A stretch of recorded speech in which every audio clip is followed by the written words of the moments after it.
Assalamu alaikum wa rahmatullahi wa barakatuhu. Very good morning to all of you. Uh, Esteemed senior most engineers who are present with us, respected speakers, other dignitaries, dear participants, and other participants from SSM College of Engineering, mostly participants from different departments of J&K government as well. We welcome you all for this 2 days seminar, All India seminar, what we call as All India seminar on basically our theme of the title of the seminar is integrating risk informed planning for sustainable development. As an engineer, our main aim is sustainable development, where whatever we are progressive in our nature, in our development, in whatsoever, in what domain or dimension we are developing our nation or as society.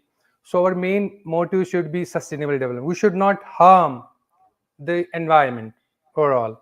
So once again, it's my distinctive pleasure to welcome you all to the second 2 days All India seminar on integrating risk-informed planning for sustainable development, hosted by Institution of Engineers, J&K State Center, Srinagar.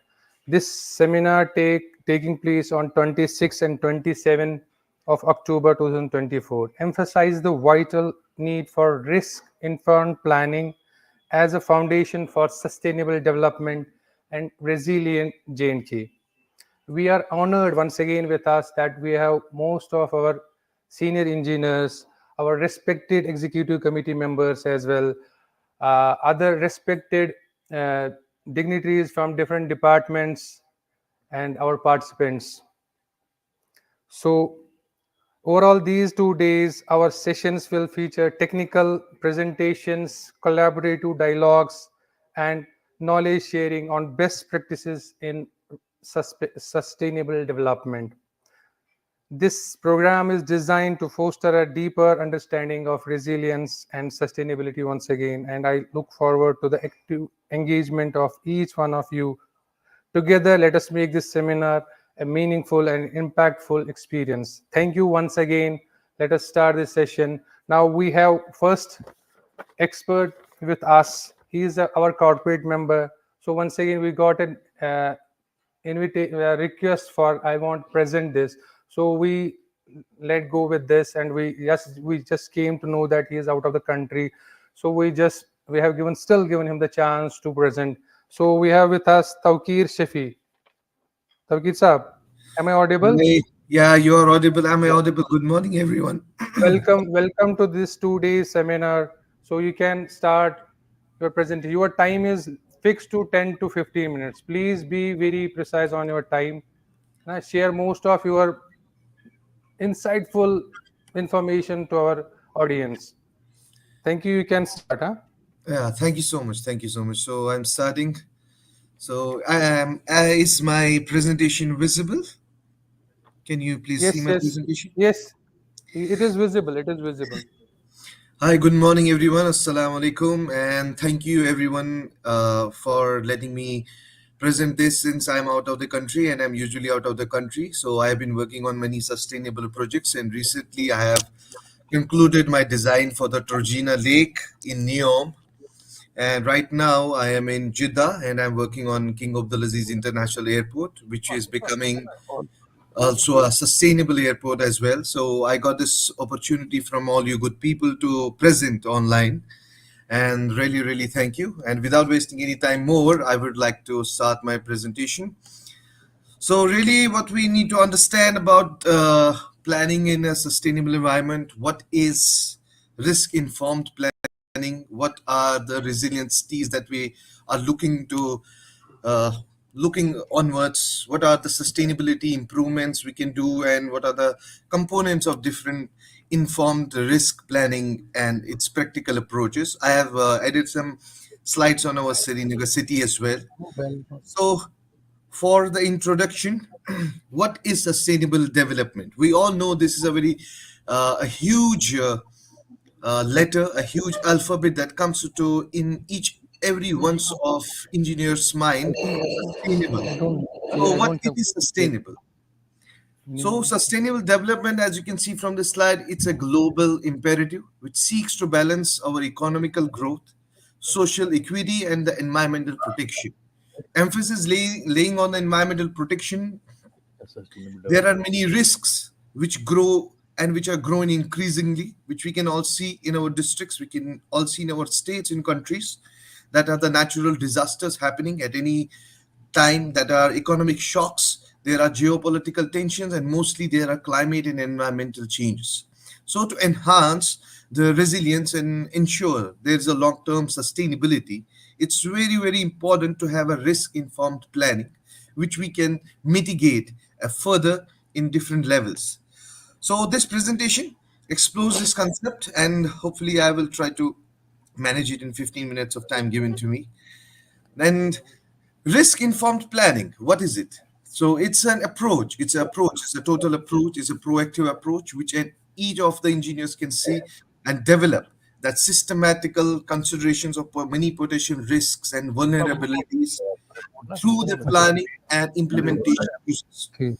So it In Carbon involves different identifying, assessing, and managing risks to minimize any negative impact and maximize the opportunities while designing, constructing, commissioning a project.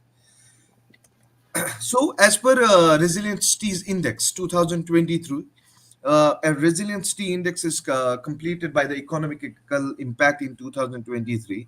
So, they have their own system, and their all overall resilience factors for the sustainability depend on four main topics. That is, one is the critical infrastructure, second is the environment, third is socio-institutional, and fourth is the economic.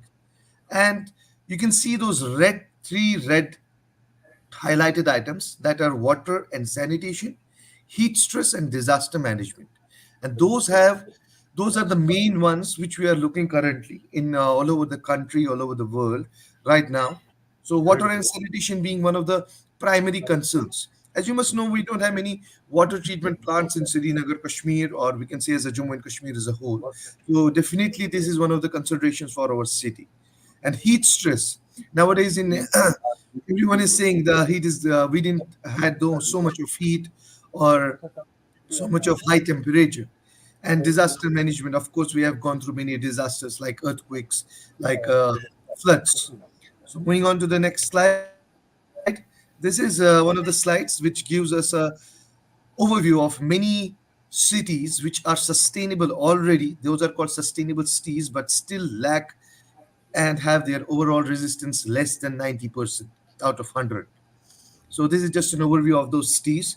As you can see from the critical infrastructure, Dubai, of course, ranking number one. But if you can go down, you can see Santiago, which is at 74. And you can see New Delhi, which is at 19 number, which is 59.5. So this is just an overview of this.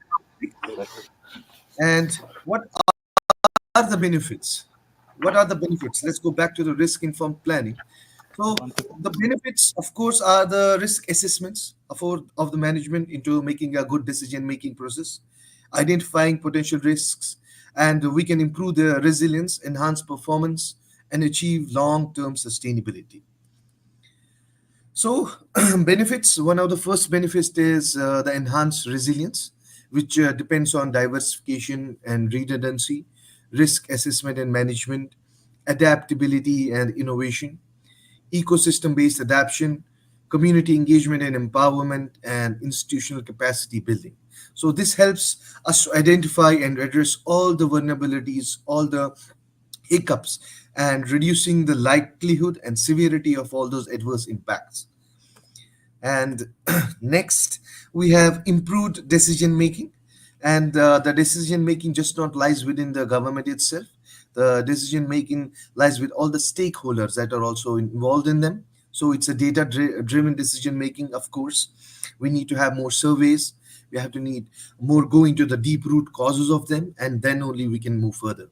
Next is participatory decision making, and then there are long term scenario planning and ethical and decision planning. Okay, moving next, then we have increased efficiency, which is one of the most valued benefits of risk informed planning.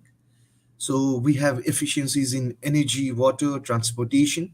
Like in Srinagar city, we definitely need a transportation efficiency and increased transportation efficiency, if we can be more precise, having smart city planning going on around. After this, we need waste management, land use planning, and technological innovations. So these increased efficiency, if we can see, this mostly avoids all the costly mistakes and disruptions, reworks, redesigns, so that we are more effective and more efficient in all the development initiatives we take. And equity, so equity is something it's more of a global one, but definitely it's an inclusive one in our city, in our India, in our Kashmir. So definitely it's affordable housing, inclusive transportation, ease of access to job creations and economic opportunities, social inclusions and diversity, sorry, and environmental justice. Then improved sustainability. So improved sustainability is this is a very long, by considering different long term consequences of these decisions, planning can help to promote sustainable practices and reduce environmental degradation. So we can do that by renewable energy, circular economy. We have sustainable transportation like smart city initiative of electric buses, and climate change mitigation and adaptation, green infrastructure, and social equity and inclusions. So key components of risk informed planning, if we say, are the first one, that's the most important one is the risk assessment. So it's just not the assessment, but even the management and the mitigation of the risks.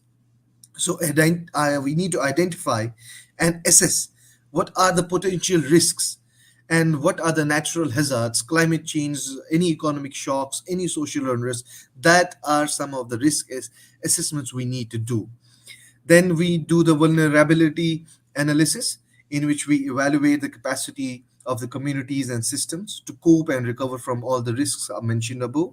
And then we have the management. So, management is we need to develop strategies to mitigate, adapt, or transfer risks to a next level. Continuously, we need to track and evaluate all the effectiveness of the management measures that have been taken. These are on the screen. You can see some practical approaches for the implementation. Like the first, we have the community engagement. We need to plan and implement processes and to ensure the needs and concerns that are addressed. Then we have the data driven decision making, which we utilize. Like we have yearly or by 2 or 3 years every year, we have a survey that has been done by the J&K government of roads and buildings. We have survey information for the geodex. So we need to utilize data and evidence to inform assessments, and we need to manage these all strategies there. So the third one, we need to have a collaboration and partnerships. Of course, we are the key holders, like IEI be one of the main members for the government agencies in civil society organization and private sector, so we can address these risks collectively. Then we have the capacity building, in which we train and build to equip decision makers and practitioners needed to implement risk informed planning. And the last one in this is the integration into development planning, which incorporates every risk assessed and managed into all stages of development planning, from design to construction to commissioning, and from policy formulation to project implementation. So next, I have just made a small, like 5 6 slides on this future of transportation in Srinagar. As we see, this is becoming a very huge issue. The statewide Srinagar transportation, we are seeing a lot of traffic jams. There's a mess around. It's because of the development that's going side by side. It's because of the number of cars that are exceeding in the year. So there are many factors which are affecting the future of transportation in Srinagar, and definitely it's a huge impact on the livelihood of the people. It's huge impact on the climate. It's huge impact on environment, which directly involves us in making of a sustainable transportation. So going to the next slide. So what is state SMTP, statewide multimodal transportation plan? So It's one of the highest level plans of transportation, and this idea has been implemented mostly in United States of America, but it's not something that only the people with a good economy can do it. Definitely not. This is a system which maximizes the health of people, the environment, and based on the vision of like economy, how the people engage with each other. So there are different plans for all types of transportations. So it's not just roadways, it's not just the Department of Transportation, it's all over all of us that are involved in day-to-day lives in Srinagar. So moving forward, so definitely we have different partners, like we have transportation partners, we have Srinagar's own transportation system, we have local, regional, state, private sectors and non-profit partners of all the transportations. We have local partners in which we include cities, we have districts, towns, we have public transport transit providers. In regional, we have partners, we have different organizations, and same way in state we have R&B, we have Smart City, we have Department of Health in the for the pollution controlling agency, we have Department of Natural Resources, and we have Environment and Quality Board and Srinagar Development Authority, which are all the state partners, and federal partners, of course, being Ministry of Transportation, National Highway Authority of India, and Inter-District Transit Administration. So these are just some partners which include. This is just an overview which I got from the website of the Srinagar Smart City, which we are currently on 137 projects and completed 66, and 71 are still ongoing. And this 71, as we can see, it's already on the go to, which has some pink toilets, which has gender sensitive accessible public toilets, more on the sanitation in public spaces. Then Srinagar's multimodal transportation system, how would it benefit us? That's the question. Being as a sustainable, we're talking on an informed plan session and sustainability, how can it help us? Of course, first thing, the most thing is the quality of life. It recognizes the importance, significance, and context of a place, a Srinagar. A Srinagar city is in itself a destination where people from outside the world live, work, learn, play, and access. As we can see, when there was a pandemic in 2019, people used to do work from home, and many people from India, outside the state, they used to come to Srinagar, and they used to work there because of the clean environment we have, because we have the people. So definitely a quality of life which will enhance it. And then we have the environmental health, which we have to be very careful on. Environmental health, as you can see, we are degrading. We have seen deforestation. We have seen many environmental hazards and risks that have come up. We have floods. We have earthquakes. So, being in a design zone of the five, as per IS standard codes, we need to check all the environmental health. So, we need to minimize the use of resources and pollution. And the third one is economic competitiveness, and definitely, we have the international significance of our Srinagar's tourism, which attracts human and financial capital to the state. And we would always like that this should be like this. And the next, some guiding principles for this are leveraging public investments to achieve some multiple purposes, ensure accessibility, build to a maintainable scale. So, this third point, I want to highlight this third point. Building to a maintainable scale is very important, rather than building a parking slot of more than 10 stories, having an electro mechanical parking and whatnot. Then we don't know how to maintain it. We know how to maintain it, definitely all the people know how to maintain it, but we lack in maintenance, which I feel. We have so very good sustainable environment. We have walkthroughs in Lalchok, we have walkthrough over the MA Road, Residency Road, in the old city as well, but we don't know how to maintain it. Now there is a maintenance work done by Smart City, maybe after so 50 plus odd years. So definitely we need to build as per we can maintain them, ensure we have industry connections, ensure we have integrated safety, not safety while driving, not safety while walking, but safety towards our cultural heritages as well, and emphasis is on reliable and predictable options for the future, and strategically we need to fix the system coherently together. Moving to the next stage, these are just Srinagar at a glance what we have. And right now, which I want to point out here, is the population density is 4223 kilometers per square kilometer. Sorry, 4223 square per square kilometer. So this is something we need to take care of. We need to take cognizance of, because more the density, the more rail, metro, cable, air, mostly the roads we need. So which we see, we have to see a planned way of making roads into transportation.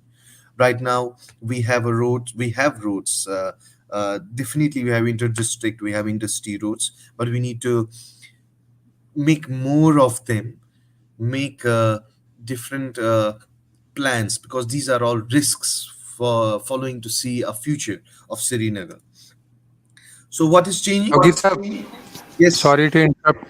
You have to be very precise once again. Yeah, Conclude. I just have 4 slides left. Yeah. Okay, okay, okay. Yeah. Sorry for taking so much time. So, what is changing? What are the future demands of our city if we talk? Definitely, it's becoming more urban, and we are seeing the estimates that most parts of Srinagar will grow in population during the next 30 years, and the population growth is projected to occur in our regions. So then we have the trends in economy. Of course, we have a very shifting economy towards service industries and privatization, which we need to consider. And seeing there is a period of economic growth in recent years, but unemployment and underemployment remains visible. So these are something we need to take care of. So we have an infrastructure which I already told, which is aging, and we need to build and rebuild and of course maintain these structures. Owing to the less time, moving to the next, then the most important is the environment is changing. We have cities natural resource and climate which have impact. We have learning how transportation is part of these changes is important when planning to limit or reduce negative impacts in the future. So definitely studying transportation is effects on our environmental quality today shows what changes are needed, and same way the climate change having major impacts in Srinagar, and definitely it will continue to have impacts into the future until we have a sustainable solution for every single mode of transportation, and all these risks comply and add together for the sustainable development of our people and us. This is just a chart which is saying top 5 trends that are aging infrastructure, urban and rural population trends, climate change, environmental quality, and transportation behavior. And with this, I would like to end my presentation. And I would say it's very essential for achieving sustainable development. It is in an increasingly uncertain world. By considering and managing risks, we can build more resilient, equitable, and sustainable communities. And we need to proactively approach to the risk management so that we safeguard our future and ensure a more prosperous and sustainable world for our next generations to come. With this, I would like to thank everyone for listening me very patiently, and thank you and have a very good day.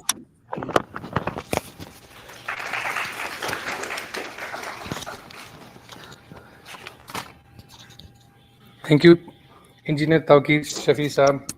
Thank you. Once again, thank you. Just I one request is what evolved from my mind as I request you as an engineer to an engineer who is working in the technical field. I think you are working in Jeddah. I think as a sport. I'm currently working with NEOM. I'm currently working Okay. for Saudi government So indirectly, you can my say. my my humble request is that we have students with us. I think they are final year students from SSM College of Engineering. If any by any way that you can positively change their career so that you can guide them in job or in some projects in their final semesters, so that that can help those students so that they can work, they can get an opportunity to work in Gulf countries as a job. Definitely, definitely. Very, very Please, good thought from you. yeah, Very good. I'm really excited for that. I would really love to help our budding engineers. You can yeah. find me on LinkedIn If, by my name, and you can connect to me. No issues. yeah, if all the students, if you have any question, you can directly ask, you know, put your question, or if you want his details, so that we can share with you. And it is we can also share your details, Takir sir, please. Yes, yes, definitely. You can share my email address and my LinkedIn and anything you want. No issues with that. Thank you so much once again. Thank you so much, everyone. Thank you. Yeah. Now I request a team from JTFR, uh, starting from Engineer Shabir Alamgir Saab, Executive Engineer, Engineer Mohammad Amin Bhatt Saab, Assistant Executive Engineer, JTFR, Engineer Sajad Rafiq Saab, Assistant Engineer, JTFR. Please come on the stage and deliver your talk with what wonders you have done in this particular field with respect to the theme.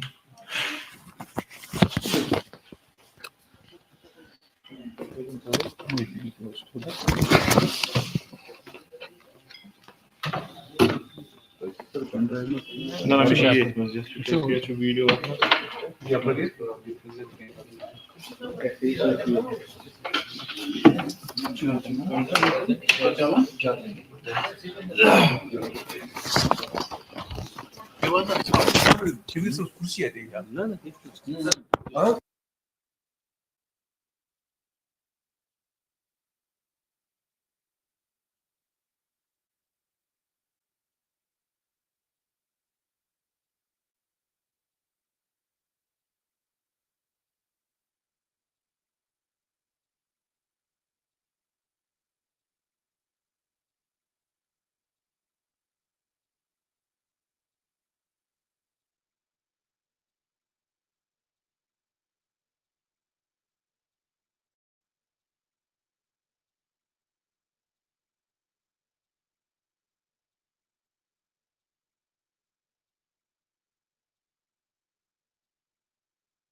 Some remarkable projects under the disaster risk mitigation.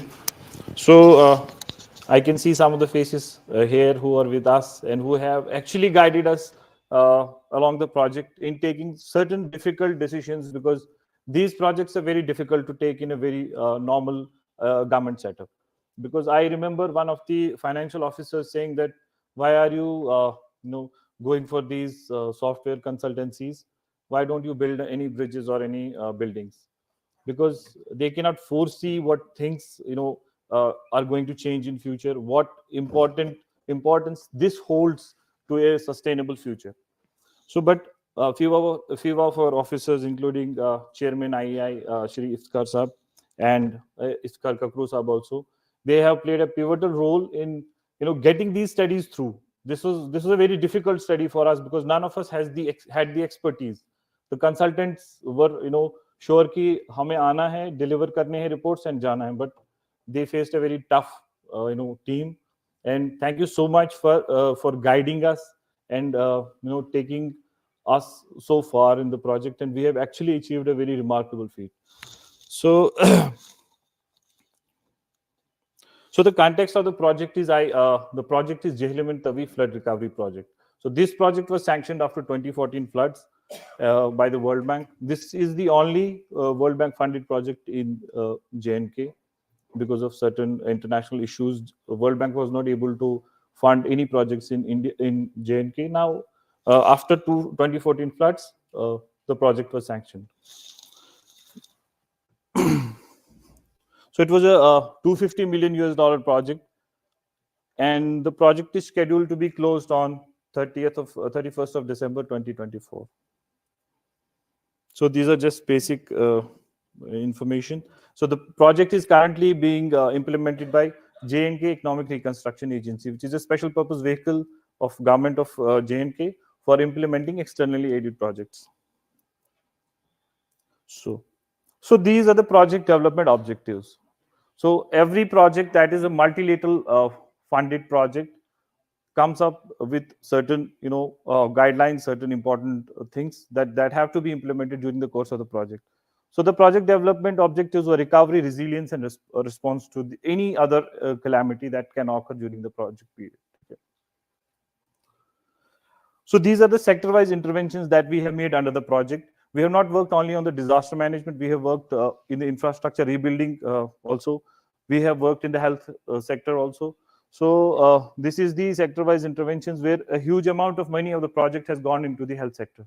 We have upgraded 30 oxygen generation plants during COVID, and actually 11,200 liters per minute capacity has been increased to the UT of J&K.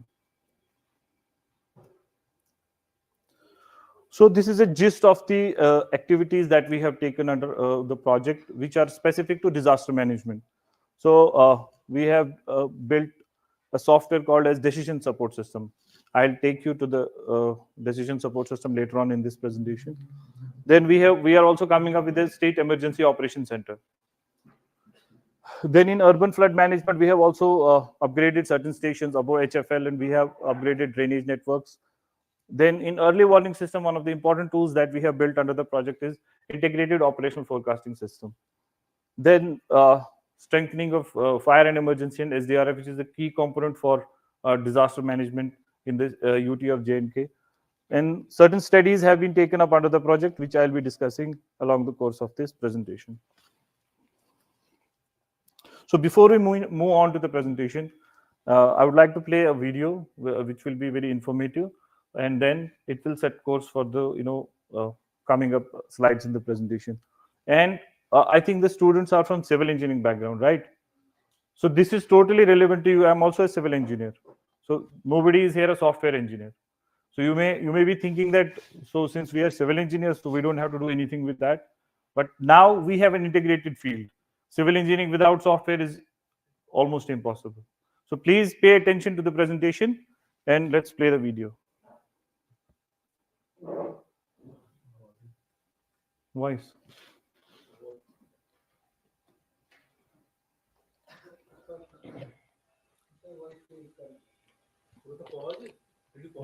हाँ, इसकी आवाज नहीं आ रही है, मैं just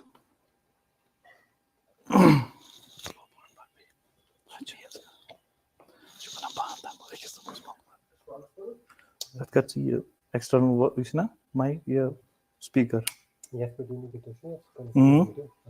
Yes, per gese. Al telçu karnu वापस switch. मैं pen drive होता है. Sorry for the slight disturbance because इसमें they can't play the audio, so we'll switch over to the original screen.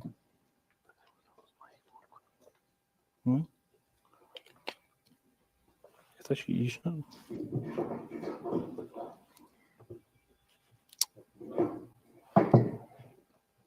अच्छा ऑडियो को सही आप पे दिया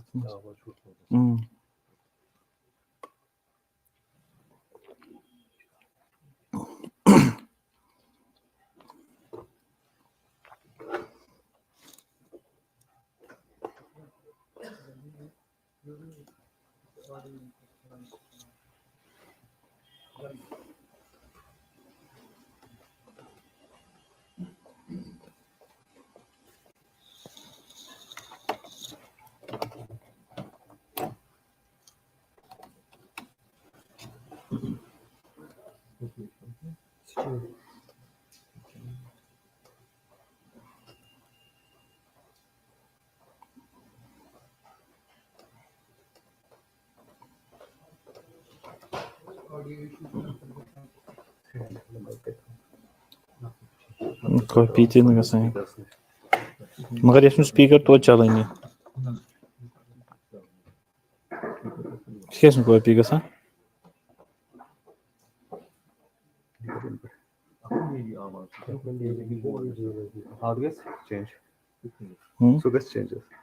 तो ठीक गस ज्यादा असल ओके ठीक that's also better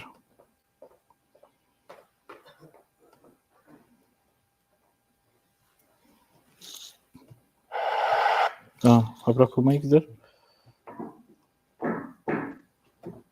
Beauty of Jammu and Kashmir is vulnerable to multi-hazards. ठीक है There are several landslide, avalanche, and Are you able to forest hear fire it? incidents occurring every year, causing loss of lives and long-term economic impacts, which affected the development process.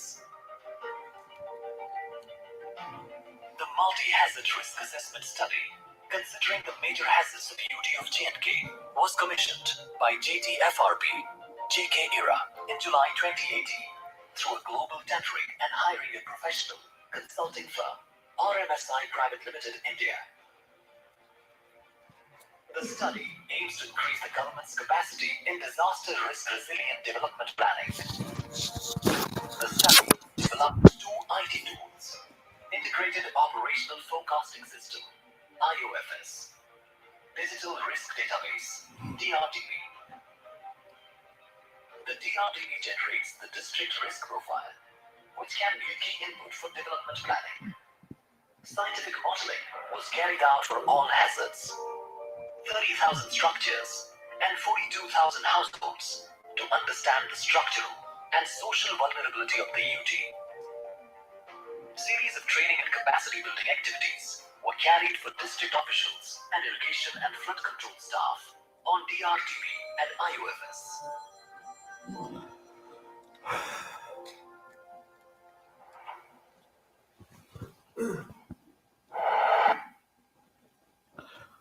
So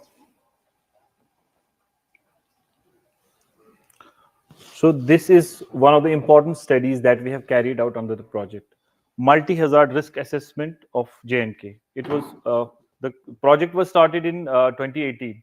So then J&K as well as Ladakh were together. So the study was combined for J&K as well as Ladakh. So what we have studied under this component is that whatever hazards are there, which are potential in causing any disaster in J&K. Okay? So once again, I would request students to be very attentive. And if you have any questions, please feel free to ask. If you want to interrupt me, I'll stop my presentation and I'll respond to your queries. So I don't want to make this a boring class lecture. Let's make it an interactive session. So what actually we have done under this project is that we have quantified the hazards which are very potential in creating any disaster in J&K, because J&K is prone to multiple disasters. We have floods, we have earthquakes, we have flash floods, we have forest fires, we have other disasters that are very prevalent. We have landslides also. So under this study, we have quantified what are the various hazards that are present in J&K. Then we have studied the vulnerability of physical assets as well as the population, because we have two important characters which are impacted by the disaster. One is the population and the other is the assets, that is the residential buildings, the commercial buildings and other infrastructure. Then we have studied the exposure. If a particular structure is vulnerable to a particular disaster, is it exposed to that disaster or not?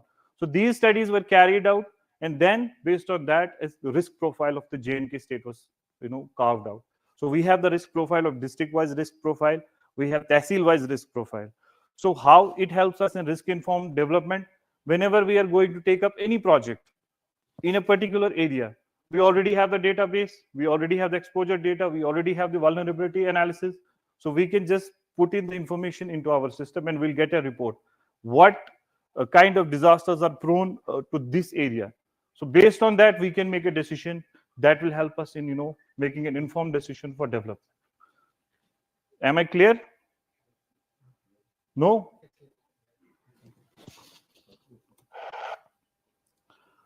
So as I already said, we have done a study wherein we have categorized hazards, risks, vulnerabilities. So we have carried out scientific modeling. Herein, every disaster has a different characteristics. Earthquakes are different than floods. So the ways of analyzing the data of earthquakes is different than analyzing the data of floods. So we have analyzed many disasters. 11 disasters have been categorized in this study. And based on that disaster, we have prepared a disaster digital risk database. So it's a software tool. It's an online software tool which you can access. You want to have an information about any disaster, you can put in the required parameters and you will get the information. You will get the risk profile, whatever you want. So it is basically a digital repository. So what exposure data we have fed into the system? This is the exposure data. By exposure data, we mean what all assets and population is at risk in case any disaster strikes. These are the important things that may be impacted. So we have categorized all of these. Where have we got this data from? All the departments. We have done surveys, and we have had some historical data as well as satellite imagery, so that all of this data has been fed into the system. Now it helps us in making decisions. So this is the estimated annual average loss. If all of these disasters combinedly impact J&K, this is the loss that we are going to face. 286 crores annually. So if floods and earthquakes only impact us, then this is the loss. And we also have sector-wise losses. Residential is the most important, sector that is being impacted in all disasters. It's around 42.73% is the residential buildings that are impacted.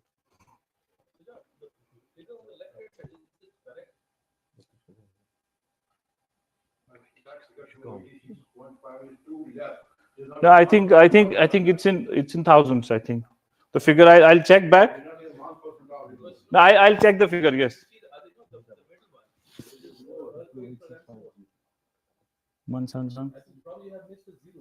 Yes. I think I'll check back because I have the report with me. So the major outcomes of the risk assessment study is we have two major outcomes of the study. Whatever we have quantified the risk, we have made a digital risk database. So it's a software tool. Now the risk database that we have made, it's not in the form of a report. It's a software tool. You can specifically put in data wherein you want a specific information. You don't have to scroll through all the pages. So it's a dynamic system. You can update the data on daily basis. You get new data of new disasters. You keep on updating it and you keep on adding more information.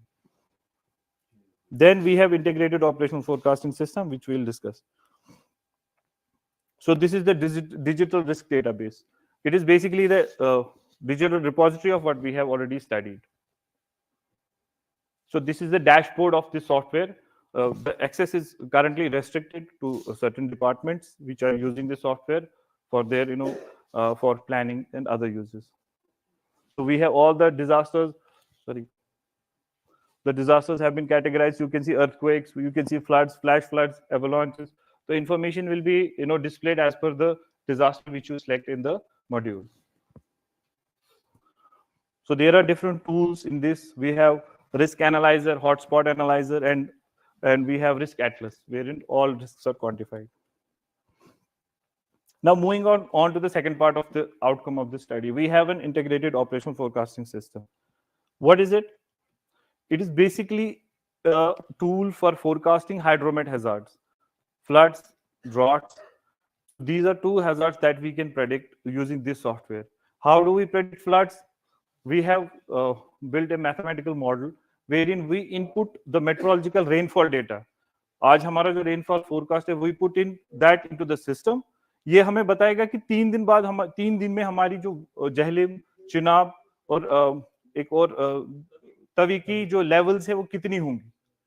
So based on the rainfall forecast, we can forecast the levels in the river because they are important in categorizing ki if there is a danger of floods, we can plan in advance. So another software that we have built under the project is a decision support system. Yes, it's in operation. Yes, irrigation and flood control department is using it, Jammu as well as Kashmir. Yes.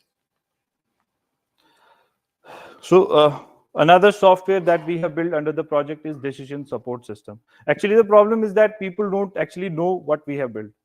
So it is very restricted. There are a lot of. The problem is not on account of people only. The problem is the government also. The government also. I cannot say that now.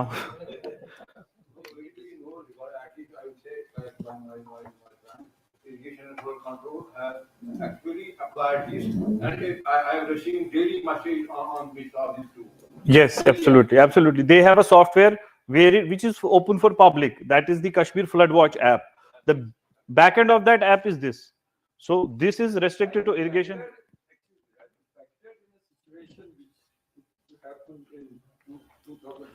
Yes, yes. When the setup the government had placed for flood protection or flood mitigation collapsed. Right. So we will survive that.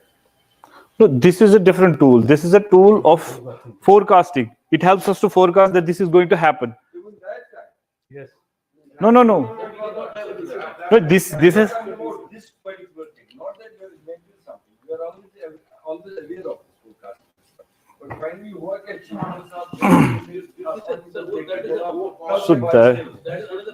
So that is beyond the scope of this. The purpose of this tool is actually to forecast based on the rainfall forecast that IMD issues out on a daily basis.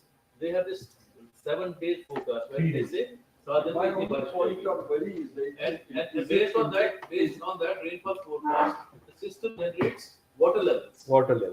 wonderful. Yes, sir. That I understand. My only point is getting it downstream for the people who have to be operationally alert. Yes. Now we come to.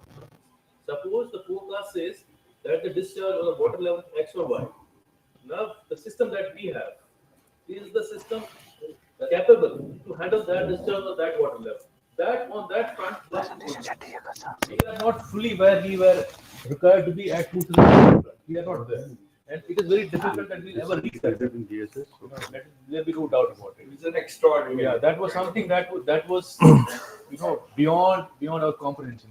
What about the carrying capacity of the river? Because they will Yes, not sir? know this. They will not know. Carrying capacity of the river. Pulsar. No. Are you done with that? Yes, of course. That is basically. Sorry. No. This is good. We need to have an interaction. Right now, what carrying capacity before we started PMDP1, it was 35,000 cubics. And after PMDP1 was implemented, we are around 45,000 cubics. And with the PMDP2 that is currently under execution, we will not exceed 60,000 cubics. Average annual losses After implementation of PMDP both phases. And the flat of 2014 was 1,15,000 cubics. 1,15,000, 1,20,000 was in that range. So if that flood, God forbid, was to strike again, our system will not be able to handle it. So Yes. that's the bottom line. There is no solution for that. That is why we are talking about sustainable skis. Whether ST is designed in such a manner that it can, absorb that kind of flood. What are the building walls? What are the sponges or the detention basins that we have? That is called sustainability. That is a different subject altogether. But at least one thing is there will be dissemination. Yes. 3 days or 7 days before. 3 days. Yes. For 3 days, it will be This system accurate. provides dissemination of all the information. It will provide you the flood levels at least how many days before? 3 days. 3 days before, and then it will also provide you the areas which will get inundated. Yes. We will have inundation maps That also. information will be readily available. And that information will be taken in the DSS Yes. and disseminated to the concerned district level officers. That is another level of or- this. Or response. चले आगे. Yes. So Response, like the resilience gap is there, response gap will be there. That response gap is gone. In 2014, the new multi-model will be in SHO was announcing for 2 days earlier कि आप जाओ यहाँ से, चला आएगा. Nothing happened. No, that was sir. So we believe this is going to happen even then. That was based on the flood that has started at Sangam. And we know it takes about 8 to 10 hours for flood at Sangam to reach Ramuchipara.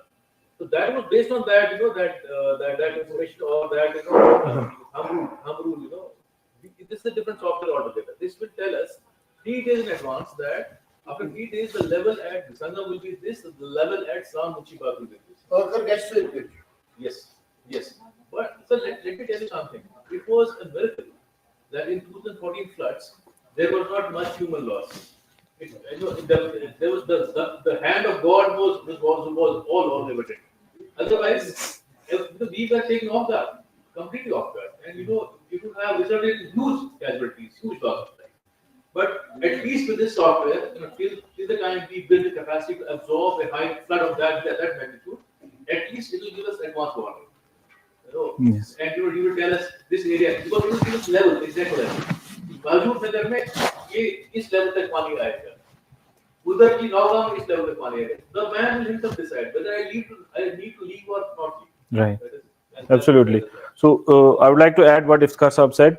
Basically, we also have a study wherein we are proposing long-term flood mitigation measures. Actually, if the flood of 2014 strikes again, how will we be able to cater it? Those studies are ongoing, but we have come up with 2 types of solutions. Yes, we have come up with 2 types of solution. One is the soft solution. That is basically kind of this, where we have flood zonation, where we have early warning system, where we can inform people flood aane wala hai. Then we have structural measures where we can stop the flood. Here we can inform the people to save their lives. Then second option is that where we can actually build structures which can prevent that flood. So this comes under the first part. So the next component of our study is the decision support system. So basically, what is a decision support system? It is it's a computer-based software. It's an information system wherein any disaster that happens, the response of that disaster is taken care through a system by informed decision making. Here, जो DRDB हमारा जो अभी हम discuss कर रहे थे, that forms the backbone of this decision support system. In case of a disaster, अगर कहीं पे कोई accident हुआ or an earthquake, strikes somewhere. So how do we, take care of that earthquake? हम उसको कैसे cater करेंगे? हम कैसे रेस्क्यू ऑपरेशंस करेंगे, हम कैसे इन्फॉर्म डिसीजन लेंगे, अगर फ्लड आया तो इवैक्यूएशन सेंटर्स कहाँ पे है. सो सारा हमारा एक सिस्टम है that gives you information. If you are in the EOC, emergency operation centre, आपके पास डीएसएस सॉफ्टवेयर है. If you get a call from suppose some area which is inundated, so उसकी लोकेशन आपको ट्रैक हो जाएगी. Then you can ask that person where is the nearest shelter, which route you can take in escaping. So I'll play a simple video. It's a very informative video because these are very complex topics and assignments.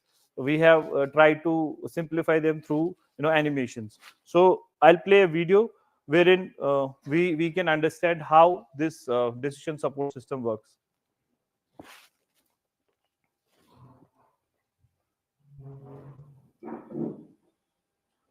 Jammu and Kashmir is vulnerable to Able to understand? Hear it? floods, earthquakes, Teacher. landslides, become disasters when they start casualties and economic losses. If we have a mechanism to forecast these hazards and respond quickly in a coordinated manner, it can save lives, reduce economic impact, and minimize business disruption. A smart platform that facilitates informed decision making for emergency response and disaster management. DSS, a project of J&KSC Flood Recovery Project, funded by the World Bank and implemented by RNSI Private Limited for emergency management.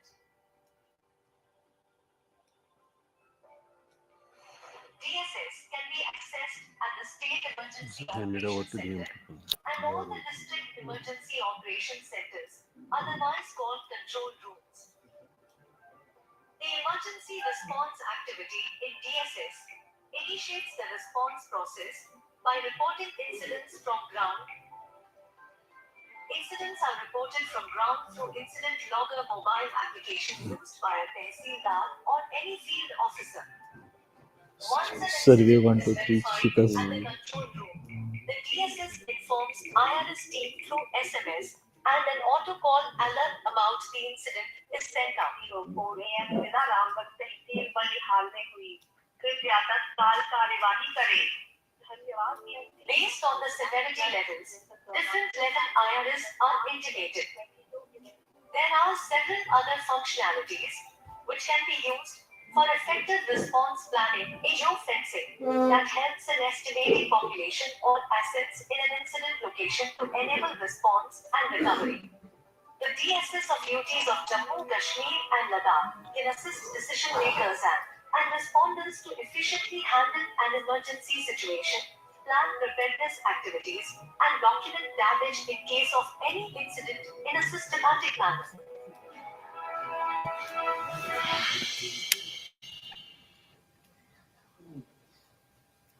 So I hope you have been able to understand what actually decision support system is. It's an automated tool.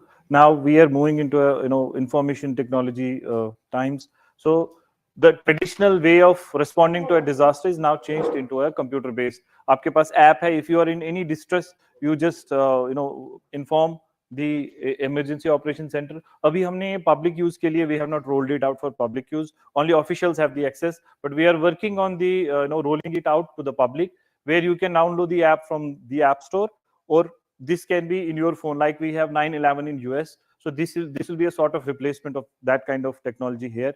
Or जो भी आपकी in case anybody is in a distress, so we can this can be a very helpful tool, because computer phones are replacing everything now. So instead of calling, you just have to press the app. Even if you don't want to press in the information, आपको just एक voice record भेजना है, voice note भेजना है, this the response will be activated. So any questions still now from the student side? Okay. So coming to the river morphology studies, which was earlier asked, what are the long-term flood mitigation measures wherein we can prevent a kind of situation that happened in 2014? So we have two studies currently going on for Jhelum as well as Tavi. So preliminary recommendations they have just submitted. So they are working on the DPRs. So this will be a long-term flood mitigation measure wherein 2014 flood has been taken into consideration. So those are just subject to approval from the government, and based on that, the action may be taken in the future. So another study that was done under the project was the recommendations for upgrading building design guidelines. एक study हमने की थी, a consultant was hired. So they have submitted the recommendations how we can improve our building guidelines. उन्होंने we have had certain handbooks also which are effectively used for by the masons, how you can build if you are building your home, if you are building any structure, so how you can incorporate certain features wherein it becomes a resilient structure. So this has also been done under the project. So another important thing that I think many people don't know about is the connection of 80 dewatering stations. We have urban flooding problem in Srinagar city. So it's not riverine floods, we have urban flooding in Srinagar city. So we have 80 dewatering stations that are scattered across Srinagar. So what we have done is that during floods, what happens is that the access to these stations is lost. So we are unable to switch on or off the pumps. So what we have done is that we have remotely connected all of these 80 dewatering stations. So I can control the stations right now here only. So I don't need to go to the station. So in case any eventuality happens, so I can control them anywhere, wherever we have set up our control center. We can access it through. We have VSATs installed at every location. There is no fiber. We have only VSATs. So connectivity will also not be a problem. So I can turn on and off the pumps in case I need dewatering at any particular station. So this has also been done under the project. Which one? So this is regularly used. Right now, this is regularly used, and I think 2 months back, 2 months back when we had an eventuality wherein we were there was a scare that floods are going to happen. So this functionality was tested that time also, but the real situation that you were talking about, that hasn't happened, unfortunately, and fortunately unfortunately for this. But we have tested the project, we have tested the stations, but yes, This that work in real time. this is work. All in real time working.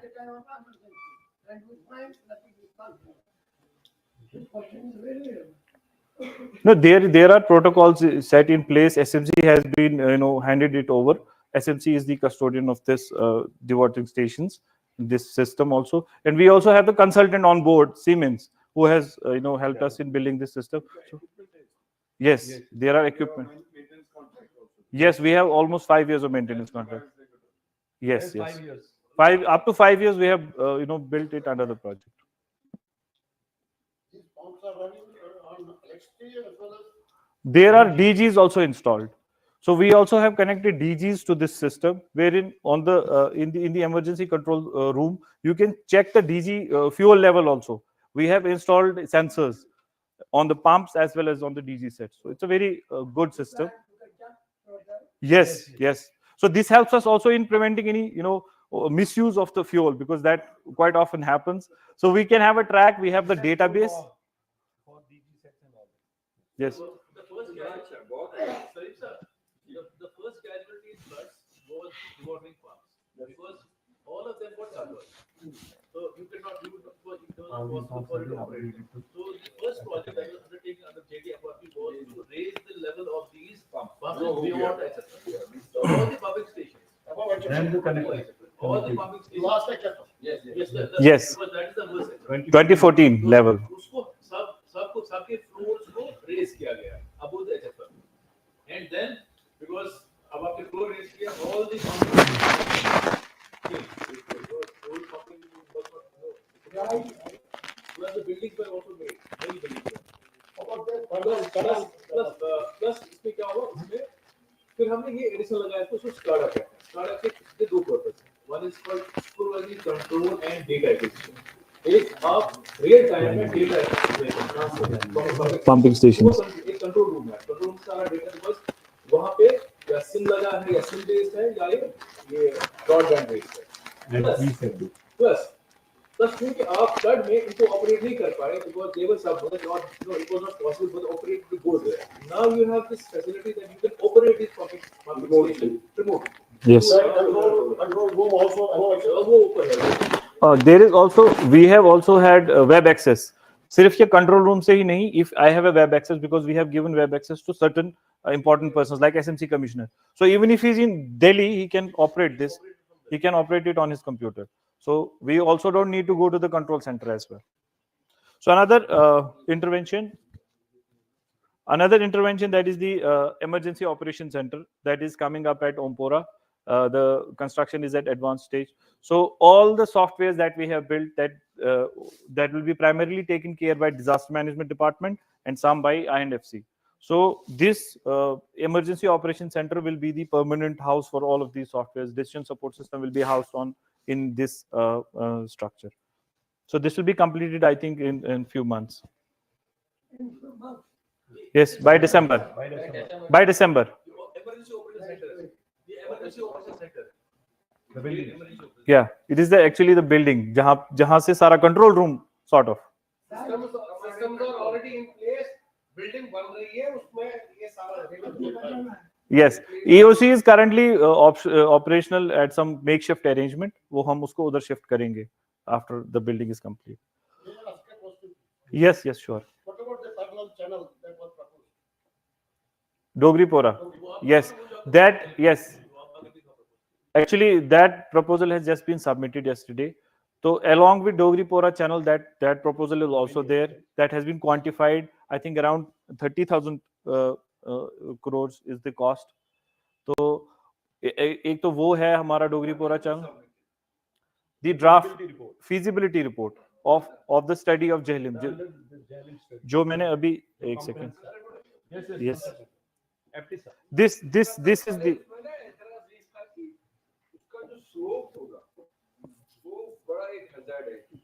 slope of valley में ना कम है. Right. It's a very great. That is precisely the problem with Has that. that been sorted out? I know this for a couple of years, for 3 decades. तो हमेशा यही बात आती है कि if you create this geography program, नहीं आप तो जो the consultant, वो भी कह रहा है ये adjusted. Actually, he has proposed. Actually, he has proposed a variety of options, but not only just Dogripora. Dogripora is in combination with certain other options, which includes resectioning of FSC as well. So we are yet to go through the reports. तो उसमें sir I think Acquisition of land भी बड़ा I think Dogri Pora, let us be honest about it, is not implemented. है ना? Yes. तो यही भी था. It's a huge cost. That is the precise Social and economic. Huge land acquisition. And that will come at a very huge cost. Zमीन कौन सा है और ये अब no, there No, he start with some other option. Like then mortgages. अब इन्होंने Deep proposal rate. option भी दिए हैं. For instance, they were proposing construction of these small dams in the upper catchment. So that probably could be used both for flood moderation as well as for power generation. Then they are also suggesting some radical changes to the flood skill channel. Dogri पूरा अटल साहब ने किया था ना proposal. वो जो पंजाब के थे. ऊपर. Yes. Choka da. This study has generated a lot of data. मैं कह रहा हूँ ना स्ट्रेंथ डे की डेटा को. Yes. Huge data has been generated. ये जो है ना सर जो हमने river जो ये वाली स्टडी है इसमें भी हमने मॉडल मैथमेटिकल मॉडल बनाया है विद आपको सब कुछ पता है. With data. को पता है. अंदाजा लगाया. नहीं उस वक्त भी डाटा था. उस वक्त उस टाइम के हिसाब से जो अवेलेबिलिटी थी he had made. But he was having the data. He was also having the data. Okay, no, it's okay. But I think you should ask David or somebody else to make a comprehensive presentation in Institute of Engineers on Jhelum River Waterfall. I think we can do that. We have an expert committee meeting also, so I think that can be scheduled here. It's not 18, because all- No, that will be good if your inputs are also there. Yep. Oh, we can. Can there be a presentation on feasibility? Yes, of course. Why not? There can be. Yes. अब मुझे बताइए, then we can So I think we need to, because David ask all the is senior engineers to be here because they are conversant with the issues and problems. right. ठीक. So apart from these interventions, there are some other interventions under the project. As Iftikhar Sahab already said, we have upgraded 49 dewatering stations that have been brought above the HFL prior to what was the flood level at 2014. Also, we have extended the drainage network. Around 75 kilometers of drainage has been extended. SCADA, I have already talked about. Then we have procured search and rescue kits for 4,000 panchayats that have been distributed across J&K. This was the requirement of the World Bank to strengthen the grassroots level disaster management. Then for SDRF, we have made procurements of boats, inflatable lights, underwater cameras, and then certain other equipments as well. For our fire and emergency services, we have procured fire tenders, rescue vehicles. These have been quite instrumental in, because these have been used for the last, I think, 3 to 4 years. The procurement was completed in 2021. What are the boats? You did not show the boats. Yes. Not these boats. Where are these Yes. stations? Now, was it boats? Yeah. Photo इसमें नहीं है, but they are also fiber boats. Now, am I ship for the fire, for fighting fires? And the boats, what are those boats called? हाँ वो SDRF की boats है. नहीं photo इसमें नहीं है, but boats है. वो तो 58 boats हैं. हाँ fiber boats. These are rubber boats. जो मैं अभी दिखा रहा हूँ, these are rubber boats. Then we have fiber boats also. These are the Right. I got it. These are the locations where these equipments have been deployed by SDRF and fire and emergency. So this has been extensively used over J&K. Yes. So also under the project, we have procured around 68 advanced life care ambulances. The ambulances which you see on the road, most of them might be procured under the project. You can see the project, logo on that. those ambulances. These have been quite instrumental in saving so many lives. Oxygen generation plants have been 30 oxygen generation plants have been built under the project. So we have increased the capacity of state to around by 11,000 liters per minute. It was done during the COVID. So the conclusions and recommendations of all of what we have done is that we need institutional strengthening. So we also need policy regulations, because whatever softwares we have built, we have been pushing so hard for the government to use them, but there is reluctance. The decision support system, such a beautiful tool, but it is not being implemented the way it should be. Although INFC is using the tool, which they have been using it for the last 2 years, but other departments are very reluctant, in switching over to the newer tools. And since the UT of J&K is expected to witness, They are not reluctant. Actually, reluctance तब होता है जब you are informed. They are not informed. but Reluctance is a very different thing. Reluctance is I know something and I don't accept. but sir, disaster management department, we have been pushing them for the last 3 years. I am specifically asking. It's not reluctance. You have to find some other way. It's not reluctance. Sir, for the last, I think Iftikhar sir was in the service when he handed it over to them. Yeah, but I think it is something like, And after 2 years, they have back in some handed over. Basically, They should. they don't have the proper infrastructure. Yes, that is also one of the reasons. If you have something very good, there is no reluctance. Okay. Yeah, it is there. But actually, we just But reluctance can be on part of the individuals, not the department, actually, which I actually want to say. So basically, what the conclusion of this study is that we will be witnessing large-scale developmental projects in future. That is for sure. And since we are in ecologically sensitive zone, so the risk-informed planning is essential, for our sustainable development, for the future of our children and for the future of this nation. Thank you.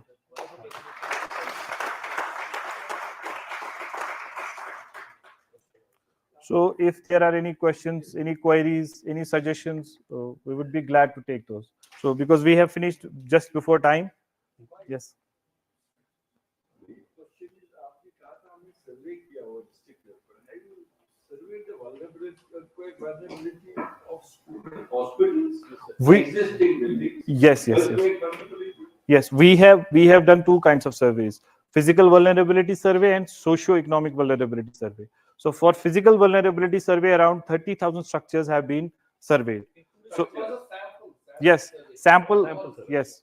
Whatever, I mean, you have a list of buildings. Yes. That has been conveyed. Type of building and all that.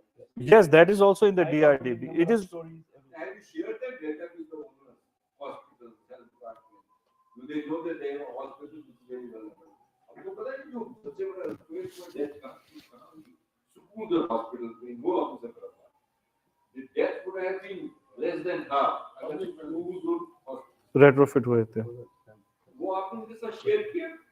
नहीं, basically yes, we have done it. So, जो survey है, that has been done, then it has been. Is there a possibility you can make it so that this can be debated?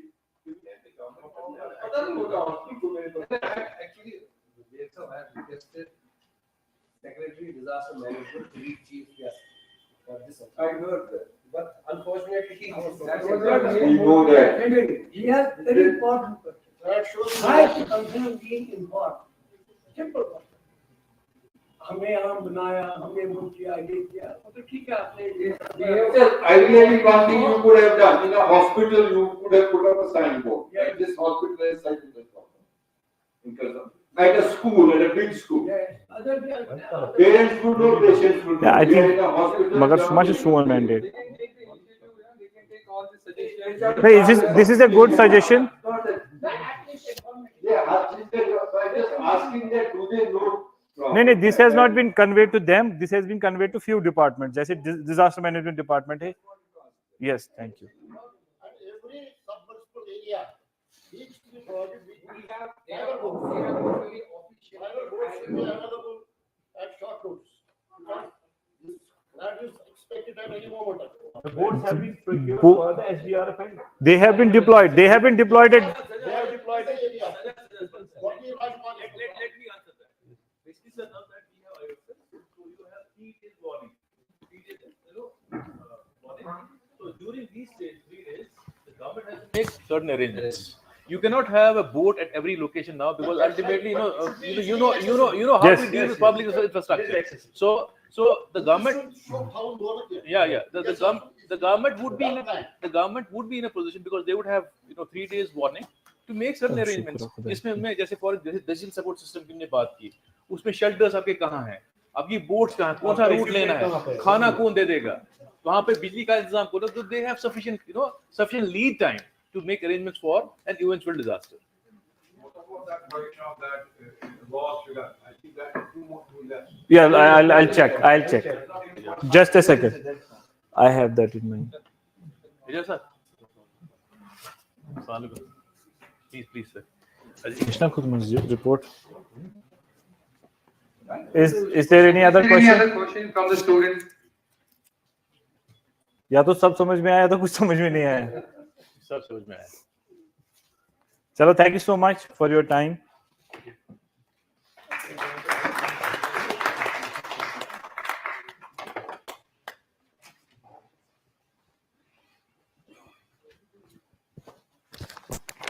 Yangi sir, 1 second.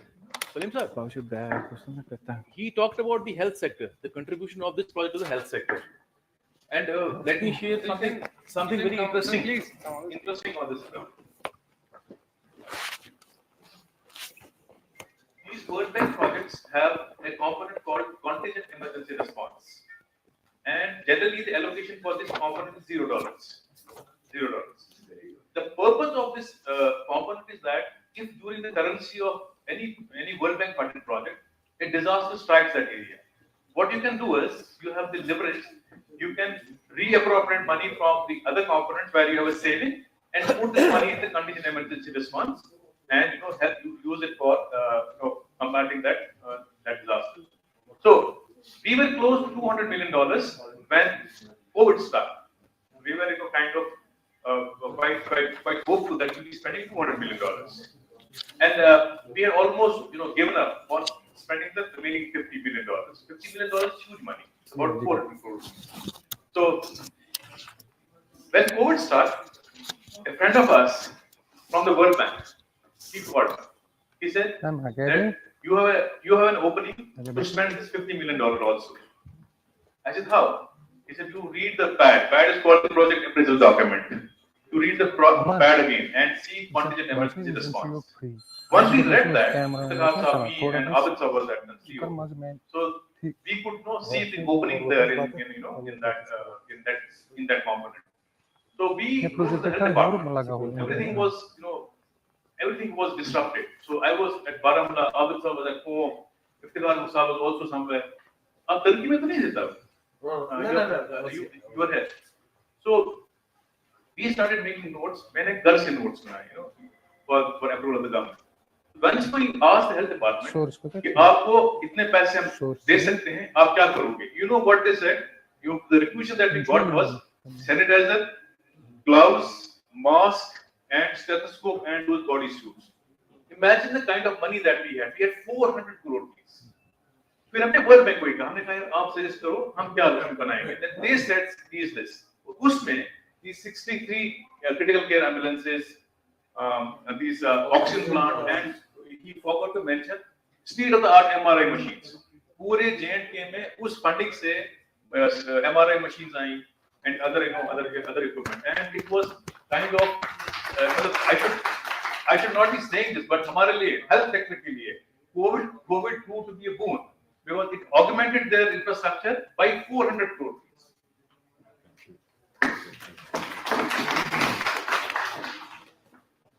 Thank you to the whole team who have worked in this particular domain of JTFR for making J&K a more vibrant, more sustained. Now I think we are done with the technical session. Now I request our chairman, Engineer Iftikhar Hakim Sahab, to address the gathering.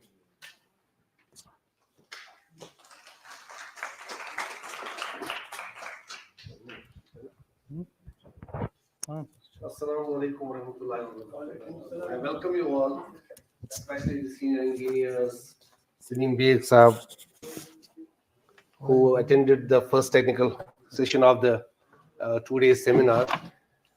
The basic objective of the seminar was actually to disseminate the information which has been collected and the systems which have been generated, developed in the state for the response in a sort of emergency situation. So I requested, that's the reason that I requested JTFRP people, Shabir Sahab and Sajjad, to make a comprehensive presentation. So these systems are almost now in place, but only thing is that there is need for proper dissemination and the use of the systems by respective departments. There are onus lies on now engineering departments to use this, especially the disaster risk database for any project, especially the projects which are like critical infrastructure, health, education, roads. They should use this information for actually locating their projects. You'll see that most of the district headquarters which have been recently created, the latest districts, most of them are in the sort of within the riverbeds. They are in the tributaries. They have reclaimed the land and developed these district headquarters within the riverbeds. So I'll request all the engineers to effectively use this information for all kind of projects, but especially for critical projects, which are critical infrastructure projects, which are health, education, and then road infrastructure. And then another thing is that fortunately you have a good participation now, but still I think corporate members are reluctant to participate in the seminars.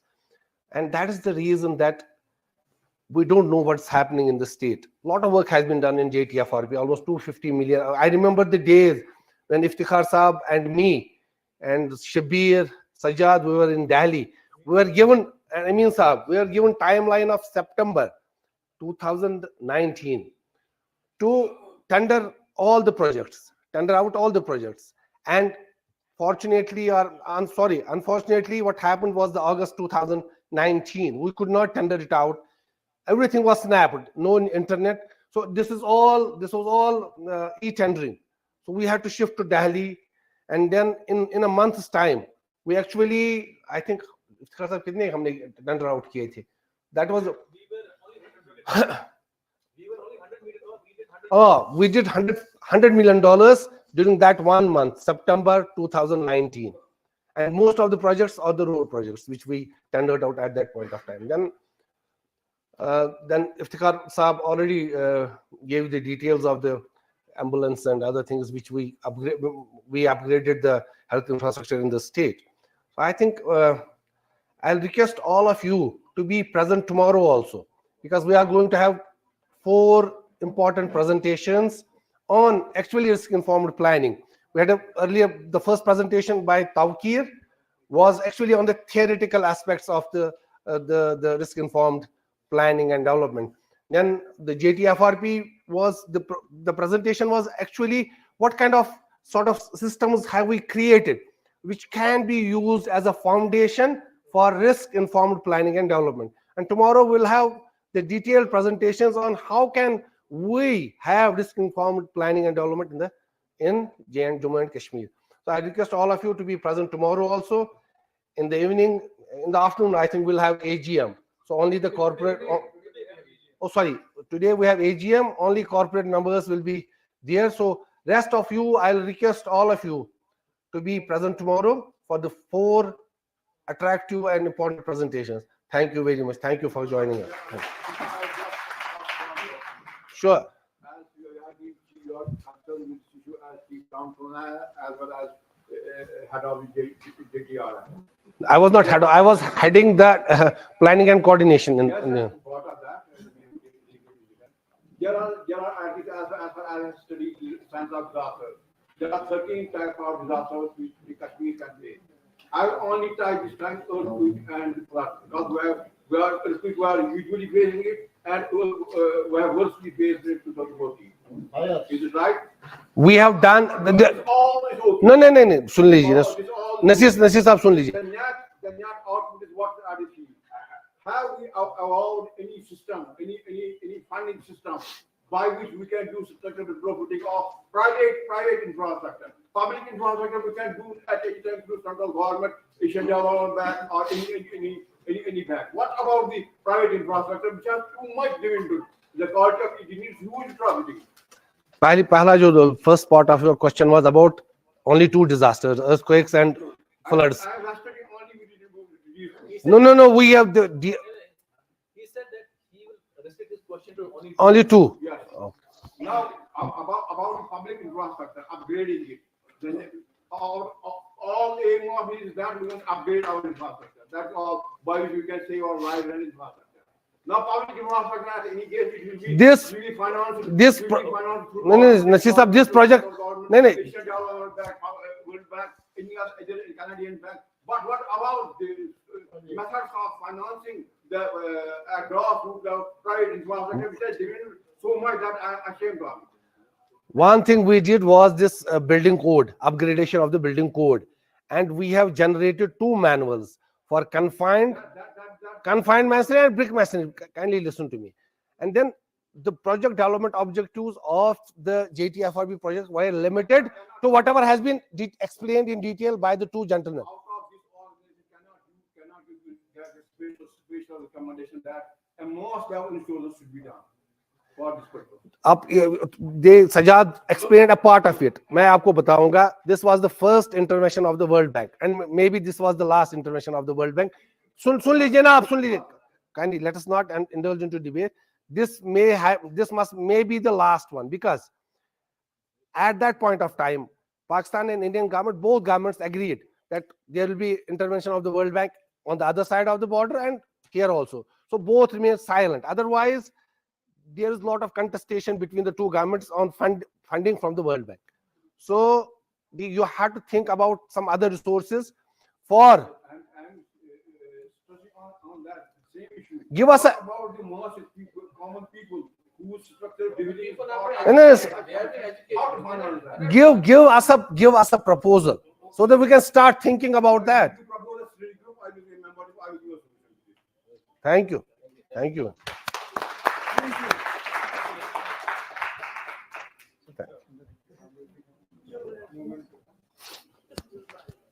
We will just felicitate our speaker from JTFR. It's a collective effort, team effort from JTFR. So JTFRP. You are forgetting the P. You are projecting a forgotten. JTFRP. JTFRP, sorry. So I request speaker sir to come on stage and felicitate the JTFRP team. I request once again Shabir sir and Sajjad sir. As we have mentioned your team leader's name on the moment of the brief.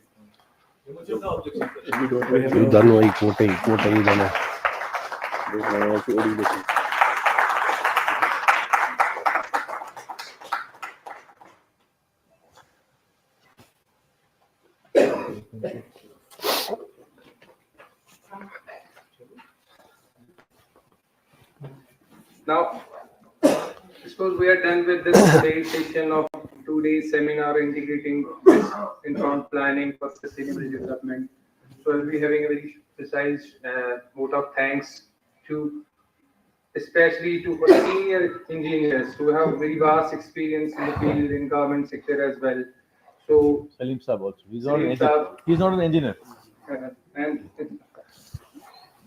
excuse me because I don't have much detailed information about the profile of all the senior most. Please forgive me for that if I have been some mistakenly taken. Bilal Saab has not worked in the engineering field, but he's basically an engineer. So he comes in the category of engineers. So I think my humble submission, thanks to all the experts from GTFRP team. Please, once again, thank you. And all the executive committee members who have been here listening very carefully from the since morning. And also once again, thank to our speaker who has joined us online from Jeddah and presented us, because he is a corporate member. We have to take care of all those because he's a member of this institution. We have given him chance to represent an institution of engineers over here. So once again, very thanks to all the students, all the other guests who have joined us from different departments of J&K, and most specifically the students from SSM College of Engineering. Once again, a heartfelt thanks to all the participants who have made this event, I suppose, really wonderful. So once again, I will request just be the member of this institution. So that if we have more vibrant members, so that we can make this institution where we can remove that gap that is because there has been a wonderful work done by JTFR people, but most of the people are unaware about that. We have some DDS system, SCADA is there already placed, but we have to channelize. I guess this institution is acting as an interface in joining these different stakeholders. So once again, we will give us suggestions, ideas where we can have. There was an idea regarding we must have another session regarding where we can have a complete interaction, where we can take on board senior engineers' suggestions, so that can be recommended to the government or the agency. They can place in their system as well, so that system can be more efficient enough, so that can deal all the challenges that are still pending in the system as well. So once again, thanks to lunch will just start in 10 minutes. Please be here, have lunch with us. We have made arrangements for lunch for another day. I request all the students, you have to be with us for tomorrow as well. We have all arrangements for you for tomorrow as well. Certificates will be provided to all the students tomorrow, inshallah, so that you can be with us. So there will be some more presentations tomorrow, so that we can at least have the knowledge sharing tomorrow as well. So, and once again, the request to all the corporate members. So we have AGM today at 2 p.m. So please, you have to be with us. You are the part and parcel of our state center, so that your suggestions, your deliberations can be taken in the AGM, or new innovative suggestions can be incorporated for the next session as well. So all the corporate members, AMs, associate members, or we have members or FIEs, all these, I request you to be here with us for AGM as well after lunch. So thank you once again for being with us. 10 minute दिए तो अगर question आसन सुने अगर lunch लगन 10 minute let us some interaction here. So we can continue with some interaction. Jahangir sir, Jahangir sir, among the students, if you want to share your. Jahangir sir, I have a suggestion. In tomorrow's this program, probably we could squeeze in one address by Ajaz sir. Ajaz sabun thayi. So why not? Ajaz sab to patkin. Ak muchum